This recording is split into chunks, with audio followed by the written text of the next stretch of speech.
तो गाइस, मैं आज आया हूँ आप लोगों के साथ में एक इन्फॉर्मेशन, एक अपडेट शेयर करने के लिए, जो सिर्फ़ और सिर्फ़ ज़ोहान और ज़ोहान की कस्टडी को लेकर है।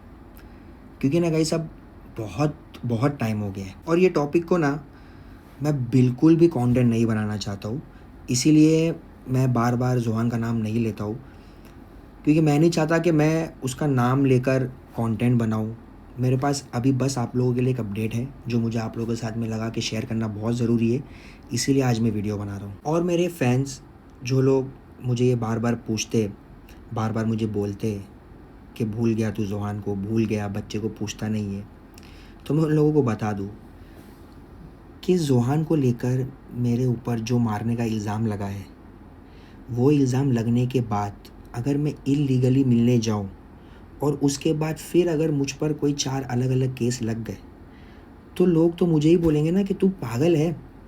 तू गया कैसे मिलने जब तुझे पता है कि तेरे पे इल्ज़ाम लगे, वो भी विदाउट कोर्ट्स परमिशन। तो ये तो पागलपंती है ना। एक तो मेरे पे ज़ोहान को मारने का झूठा इल्ज़ाम, ऊपर से मेरे ऊपर और झूठे केसेस 4-5 और लग जाते, तो फिर मेरे ही लग जाते।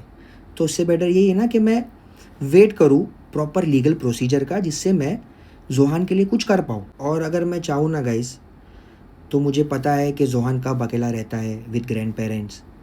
मैं जाऊँ और ज़ोहान को उठाकर लेकर आ जाऊँ, कोई मेरा कुछ नहीं कर पाएगा। लेकिन क्यों मैं ज़बरदस्ती ऐसी चीज़ करूँ जो इल्लीगल है, जिसकी वजह से मेरे ऊपर और भी चीज़ें बढ़ सकती है, प्रॉब्लम बढ़ सकती है। तो इसीलिए मैं कोशिश यही कर रहा हूँ कि मैं उसको अवॉइड करूँ और लीगली जो वे आउट निकल सकता है, मैं वो वे आउट निकालूँ। ऑब्वियसली गाइस, मैं उसका बाप हूँ, कोई मुझे रोक नहीं सकता।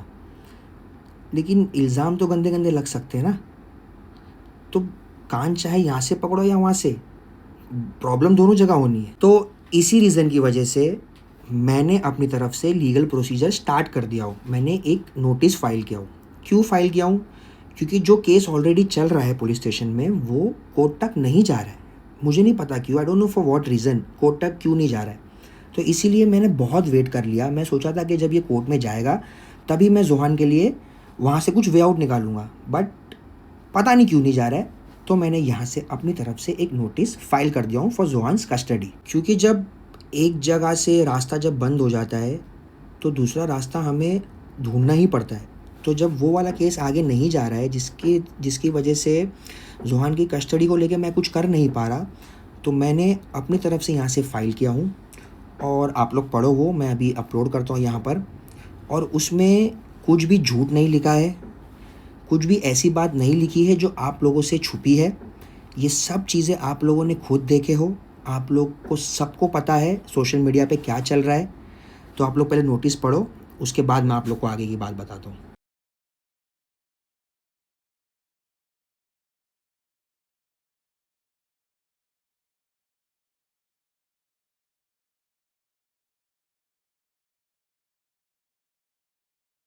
तो गाइज़, ये जो नोटिस है, ये 4 तारीख को मैंने फ़ाइल किया हूँ, 4th ऑफ मई। ठीक है, तो मैं अभी आप लोगों को ये नोटिस पढ़ के बताता हूँ एक बार हिंदी में। जो लोगों ने नहीं पढ़ पाए रहेंगे, मिस हो गया रहेगा, तो वो यहाँ पे सुन सकते हैं। ठीक है, तो मैं पढ़ के बता रहा हूँ। और ये जो नोटिस है ना गाइज़, ये मेरी लॉयर की तरफ से गई है मेरे बिहाफ़ पर। ठीक है, जब मैं पढ़ता हूँ, उसका फर्स्ट पॉइंट है कि सुफियान खान मतलब मैं मास्टर ज़ोहान खान का बायोलॉजिकल फ़ादर हूँ, और इंडियन लॉ और प्रिंसिपल के हिसाब से बच्चे से रिलेटेड उसकी safety, physical safety, mental health, development, ये सब बच्चे का राइट है। और गाइज़, ये मैं नहीं, ये लॉ बोल रहा है। ठीक है, और ये बहुत फ़िक्र की बात है, जब से सेपरेशन हुआ है ज़ोहान की फ़िज़िकल हेल्थ, इमोशनल हेल्थ और ओवरऑल सेफ्टी बहुत ज़्यादा ख़तरे में रहती है। मोस्टली बच्चा हमेशा निगलेक्टेड ही रहता है, और लाइफ में बच्चे की बहुत इनस्टेबिलिटी है, जैसे वो अभी रह रहा है। ठीक है, सेकंड पॉइंट है मेडिकल नेग्लिजेंस एंड एंडेंजरमेंट। बच्चे को मैटरनल केयर नहीं मिल पाने की वजह से बच्चा बार बार बीमारी से हॉस्पिटलाइज हो जा रहा है 6 महीने के पीरियड में। खासकर उम्रा 6 नवंबर 2025, जहाँ पर बच्चा बीमार पड़ गया था ठंडी से, और आउट ऑफ कंट्री था बच्चा। वहाँ से आने के बाद बार बार छोटे बच्चे को ठंडी में लोनावला लेकर जाया जाता था। 13 नवंबर 2025 को महाबलेश्वर भी गया ज़ोहान 20 नवंबर 2025 को, और बहुत ठंडी थी वहाँ पर। तो जिस वजह से उसको ध्यान नहीं मिल पाने की वजह से बच्चे को आईसीयू में एडमिट करना पड़ा 23 नवंबर 2025 को। ठीक है गाइज, ये सब डेट्स है। और जो टाइम पे बच्चा आईसीयू में एडमिट था तब भी वो अपने ग्रैंड पेरेंट्स के पास अकेला ही था, जैसा हमेशा रहता है। इसके बावजूद भी बच्चे के ऊपर ध्यान नहीं दिया गया, जिस वजह से बच्चा वापस जनवरी 10 और जनवरी 16 के बीच में फिर से एडमिट हुआ। ठीक है, सेकेंड पॉइंट है। थर्ड पॉइंट है abandonment, unstable lifestyle and dereliction of duty. ठीक है, इसका मतलब है बच्चे की सेफ्टी के ऊपर पर्सनल इन्जॉयमेंट, ट्रैवलिंग और सोशल मीडिया को रखा गया, जिससे पता चलता है कि बच्चा एक महीने में 20 दिन अकेला था और बच्चा ऐसा हमेशा रूटीनली अपने ग्रैंड पेरेंट्स के पास ही रहता है। और मैं अभी ये 2-3 डॉक्यूमेंटेड इंसिडेंट्स बता रहा हूँ, प्रूफ बता रहा हूँ, मतलब और भी बहुत है बट मैं अभी ये 2-3 बता रहा हूँ आप लोगों को। 29 December 2025 travelling to Goa with friend for new year celebration. January 1 to January 10 on off travelling to Surat. January 22 to February 5 travelling to Manali Kashmir with friends. और सबसे शौक की बात तो ये है 5 फरवरी को बच्चा अकेला ही था, अपने पेरेंट्स से मिला भी नहीं। ठीक है, और जब जब बच्चा नानी के पास नहीं है तो बच्चे को ट्रैवल कराया जाता है, जो बच्चे के लिए बहुत ही एग्जॉस्टिंग है।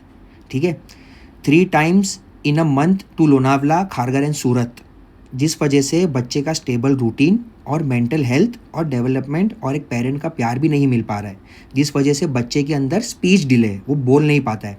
ठीक है, फोर्थ पॉइंट है exposure to hazardous environment and reckless conduct. इसका मतलब है बच्चा हमेशा डेंजरस ऑब्जेक्ट के आसपास वाले एनवायरनमेंट में रहता है। सभी लोगों ने व्लॉग में देख ही चुके, है ना। सिगरेट्स, ई सिगरेट्स, जॉइंट्स, रोलिंग पेपर, ये सब बच्चे के हमेशा आसपास ही रहता है, जैसे कि आप लोगों ने देखे। और जैसे कि सबको पता है बच्चे का एक स्टेप ग्रैंडफादर चेन स्मोकर है, जो खुद से ही कबूल किया हुआ है, जो मेरे बच्चे को पैसिव स्मोकिंग से उसकी हेल्थ और ख़राब हो रही है, ठीक है, धुएं से। और पब्लिकली ये बताया गया है सोशल मीडिया प्लेटफॉर्म पर कि depression, suicidal tendency, anti depression medication, mental instability, life threatening driving, 125 kilometre per hour की स्पीड जब बच्चा कार में हो और एक हाथ से वही स्पीड में कैमरा पकड़कर रिकॉर्डिंग करना, जिस वजह से मेरे बच्चे की लाइफ खतरे में है। और ये कोई ऐसा ही नहीं कि ध्यान नहीं गया, इसको क्राइम मानते हैं इंडिया में, लॉ में। ठीक है, तो ये सब एक क्राइम है बच्चे के साथ जो हो रहा है। मुझे सिर्फ और सिर्फ बच्चे की लाइफ की परवाह है। ठीक है, अब फिफ्थ पॉइंट पढ़ते। Physical injury, abuse and malicious defamation. बच्चे के मुंह पर जो निशान था सोशल मीडिया के पोस्ट पर, जो कि बोला गया था कि मैंने मारा हूँ, इट वरीज मी कि आखिर बच्चे के मुंह पर वो निशान आया कहाँ से, समझ रहे हो। और हिस्ट्री है, बच्चे को पहले भी आउट ऑफ फ्रस्ट्रेशन मारा जाता था, और ये अब्यूजिव बिहेवियर होने के बावजूद सुफियान इरफान खान यानी कि मैं के बारे में एक गलत नैरेटिव सोशल मीडिया पर चलाया गया, जिससे इंटेंशनली बच्चे के बाप को डिफेम किया गया, जिस वजह से भी बच्चे को इमोशनल डैमेज होगा। बार बार बच्चे को कंटेंट के लिए यूज़ किया जाता है, सिंगल मदर पर्सोना फैलाने के लिए, जिस वजह से बच्चे को लॉन्ग टर्म साइकोलॉजिकल डैमेज हो सकता है और प्राइवेसी डैमेज हो रही है। और आगे लाइफ में उसको सोशली बहुत सारे कॉम्प्लिकेशंस आ सकते हैं। समझ रहे हो कैसे आप लोग, कितनी बड़ी बात है। छठा पॉइंट है डिमांड एंड रिक्वेस्ट। ठीक है, इसका मतलब है इसके अंदर लिखा है बच्चे की हेल्थ और सेफ्टी ध्यान में रखते हुए ये पॉइंट्स फॉलो होना ज़रूरी है, होना चाहिए। तो फर्स्ट पॉइंट है इमीडिएट कस्टडी ट्रांसफ़र। ऊपर के सब पॉइंट्स ध्यान में रखते हुए बच्चा फ़िलहाल जो इन्वायरमेंट में है वो उसके लिए सेफ़ और फिट नहीं है। ठीक है, दूसरा पॉइंट ट्रैवल रेस्ट्रिक्शंस। स्ट्रिक्टली बच्चे को इंटरनेशनल ट्रिप और आउट ऑफ स्टेशन बिना प्रायर लीगल रिटर्न नोटिस के बाप की परमिशन के बिना नहीं ले जा सकते, वरना लीगल एक्शन लिया जाएगा। Third point limitations of delegation of care. मतलब स्ट्रिक्टली बच्चा सिर्फ और सिर्फ हफ्ते में नानी के उधर 2 दिन से ज़्यादा नहीं रुक सकता। Fourth point protection from hazards. मतलब अभी के अभी बच्चा और उसका स्टेप नाना का मिलना बंद होना चाहिए, क्योंकि चेन स्मोकिंग की वजह से बच्चे की हेल्थ पर इफ़ेक्ट होता है। ठीक है, पांचवा पॉइंट है cessation of exploitation and defamation. तो इसके अंदर लिखा है अभी के अभी बच्चे को अपने सोशल मीडिया प्लेटफॉर्म से रिमूव कर दो, और आगे बच्चे के ऊपर कोई कंटेंट नहीं बनना चाहिए, और ना ही मेरे क्लाइंट के ऊपर यानी मैं कोई फॉल्स नरेशन भी नहीं बनना चाहिए। ठीक है, अब ये सारे पॉइंट्स हो गए मेरे डिमांड और रिक्वेस्ट। और अब ये इम्पॉर्टेंट नोटिस है, अगर ये सब डिमांड्स 7 दिन के अंदर नोटिस रिसीव करने के बाद अप्लाई नहीं होती है तो सुफियान इरफान खान यानी मैं लीगल प्रोसीजर्स करेगा फैमिली कोर्ट के through under the provision of the guardians and ward act 1890, और जो भी रिलेवेंट क्रिमिनल लॉज होंगे वो धारा लगाकर बच्चे की परमानेंट कस्टडी लेने के लिए, ठीक है। और ऐसी सिचुएशन के बाद आप खुद ये चीज़ जिम्मेदार होगे और जो डैमेज होगा उसके, ठीक है। ऐसे तो मेरी नोटिस है, आप लोग वो पढ़ भी सकते हो, जो मैंने बोला, जो वहाँ पर लिखा है मैंने वही बोला हूँ। तो आप लोगों ने देख लिया नोटिस, अगर नहीं देखा है तो आप लोग पढ़ लो जाके फिर से, और क्योंकि आप लोग जब पढ़ोगे तभी आप लोगों को पता चलेगा कि उसमें जो भी लिखा है वो सब आप लोगों की आंखों के सामने है, आप लोगों को ये सब कुछ पता है। तो बस यही है मेरी नोटिस, यही मैंने फ़ाइल किया हूँ फॉर जोहान्स कस्टडी। गाइस मुझे ना बहुत डर लगता है जब मैं देखता हूँ 125 किलोमीटर पर आवर की स्पीड में कार में जोहान, मेरे ना देखकर रोंगटे खड़े हो जाते हैं लिटरली गाइस। पता है guys, my child is always without the parent. इसकी वजह से जोहान के अर्ली डेवलपमेंट स्टेजेस में कितनी प्रॉब्लम आ रही है, जोहान की मेंटल हेल्थ में कितनी प्रॉब्लम आ रही है, हम सोच भी नहीं सकते कितना डैमेज कर रहा है, पता है जोहान का मेंटल हेल्थ। बट देखो गाइस क्या होता है ना, दुनिया में करोड़ों लोग ऐसे होते हैं जिनके मदर फादर सेपरेटेड रहते हैं, बट बच्चे को क्या ज़्यादा डैमेज करता है पता है, जो पेरेंट के पास बच्चा हो और वो बच्चा पेरेंट से भी निगलेक्टेड हो, वहाँ पर बच्चा डैमेज हो जाता है। तो मुझे मेरा बच्चा मिलेगा तो मैं अकेले उसके ऊपर पूरा ध्यान दूंगा और मैं मेक श्योर करूँगा कि मेरे ट्रॉमा, मेरी पर्सनल प्रॉब्लम्स जो कि ये सोशल मीडिया की तरफ से ही आती है स्पेसिफिकली, और ये चीज़ें सोशल मीडिया पर रहने ही वाली है ज़िंदगी भर, तो जोहान बड़ा होकर जब चाहे तब ये देखेगा, तो मैं ये सब चीज़ों से उसको दूर रखूँगा टोटली, और मैं कभी उसको कंटेंट नहीं बनाऊँगा। और गाइज़ अगर मैं ये ड्यूरेशन में इलीगली बच्चे से मिलने जाता तो मुझे कंफर्म जेल हो गई होती।